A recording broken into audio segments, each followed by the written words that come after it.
Nico, bien sûr, s'affirme comme un cadre de l'équipe. Il est capable de faire plein de choses sur un terrain, c'est un joueur très polyvalent. C'est l'eau qui dort là, mais c'est un superbe joueur, j'adore.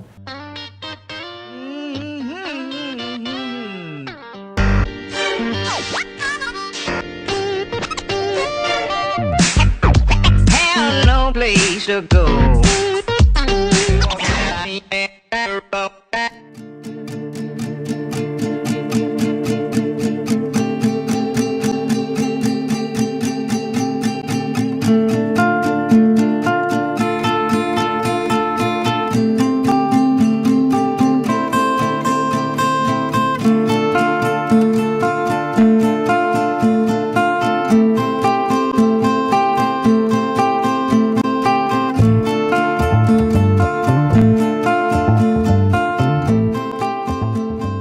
Quelqu'un qui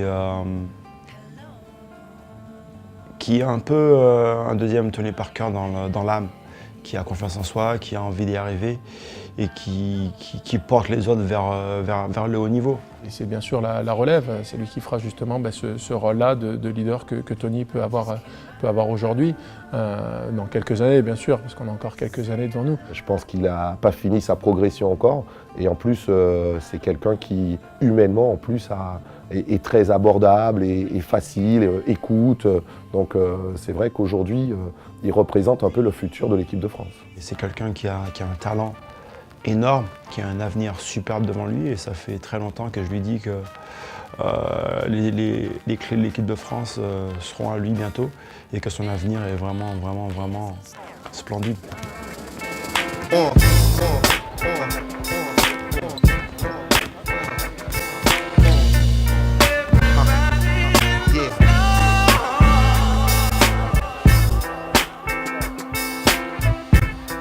J'ai commencé tout petit à Pont-l'Évêque où j'ai vécu encore, où ma mère vit encore.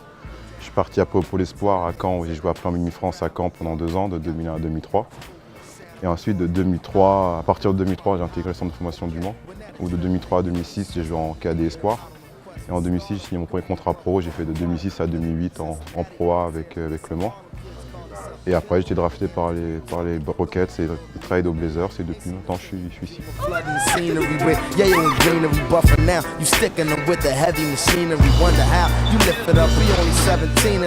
Là, l'équipe de France, de toute façon, il n'y a pas de contrat, les stats, on s'en fiche, voilà.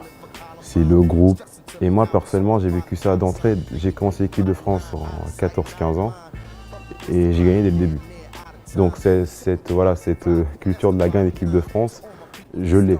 Moi, j'ai pas envie que quand Tony, Boris, Flo, ça, ils arrêteront, Ronny arrêteront, je veux continuer à gagner, moi. Ok, j'ai déjà goûté au succès avec une médaille. J'ai envie d'en avoir plein autour du cou, quoi.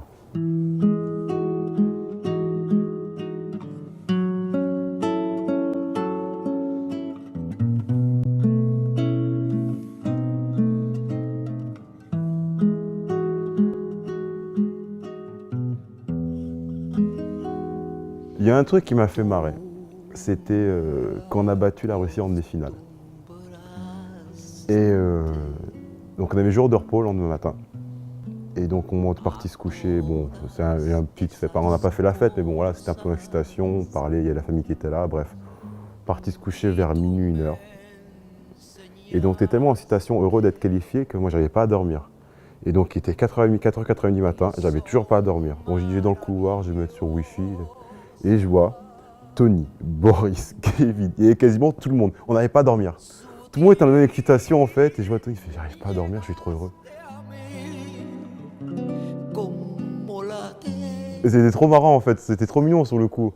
Et donc bon, on va se coucher quand même. Et le matin on n'avait rien, donc on pouvait dormir jusqu'à midi. Et pareil, je m'endors à 5-6 heures. À 9h je me réveille, j'ai au petit-déj, il y avait tout le monde. Pareil. Tous la banane, personne n'a réussi à dormir à cause de l'excitation. C'était génial comme moment. C'est à quel point on était trop contents, vraiment dans notre truc. Et ça nous a peut-être un peu coûté la finale, je pense.